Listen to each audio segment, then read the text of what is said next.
But how does this happen?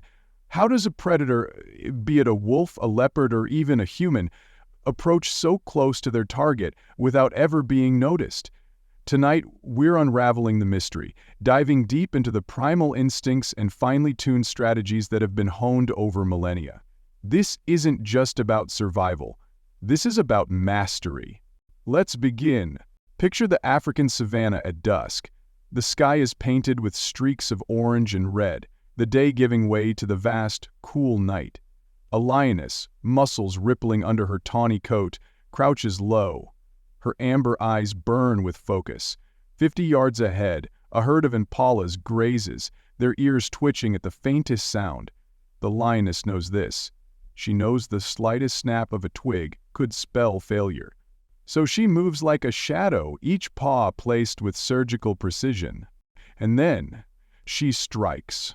This is stalking in its purest form, but to understand it fully, we need to break it down. In the animal kingdom, silent stalking is a delicate ballet of instincts and adaptations. Predators are born with tools for the job: padded paws to muffle their steps, sleek bodies to move through tight spaces, and hyper-focused senses that rival the most advanced technology. Take the tiger, for example. In the jungles of India, tigers navigate dense foliage without making a sound. They keep their massive bulk low to the ground, their striped coats blending seamlessly with the shadows of the trees. Their success hinges on patience. A tiger may stalk its prey for hours, waiting for the perfect moment to lunge. But patience is only part of the equation. Awareness is the other. They are hyper-aware of their environment, every rustle of leaves or shift in the wind adding to their strategy. It's an art, and they are the masters.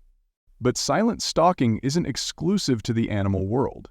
Humans, too, have their own history of stealth, especially in hunting and warfare. Imagine the hunter-gatherers of ancient times, armed with little more than a sharpened stick or a bow. They would creep through forests and grasslands, their survival depending entirely on their ability to move undetected. The methods they used were ingenious. They studied animal behavior, mimicked their movements, and even masked their scent with mud or foliage. The slightest mistake, a misstep, a cough, could mean the loss of a vital meal or even their lives. Fast forward thousands of years, and these techniques evolved into something even more precise. During World War II, snipers were trained to move so slowly that it could take them an entire day to crawl a few hundred yards. Every motion was calculated, their camouflage blending perfectly with the environment. They became invisible. Let's step away from the battlefield for a moment and consider a more modern predator, the assassin. No longer bound by the laws of nature, they use silence as their ultimate weapon. Think of the infamous hitman, Richard the Iceman Kuklinski, who was known for his eerie ability to blend in, approach his targets without raising suspicion, and disappear just as quietly. His mastery of stealth was so profound that even those closest to him were often unaware of his double life.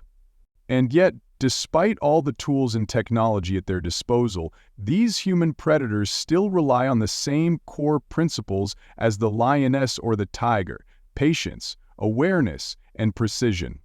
But silent stalking isn't just a physical skill, it's psychological warfare. It's about understanding your target, predicting their movements, and staying 2 steps ahead. Let's revisit the lioness for a moment. She doesn't just chase randomly. She observes. She picks the weakest member of the herd, the one that's limping, the one that's distracted. She calculates every move before she even makes it. Humans do this too. Whether it's a hunter trailing a deer or a detective tracking a suspect, the process is the same. You study patterns, you anticipate reactions, and when the moment is right, you strike. But here's the catch.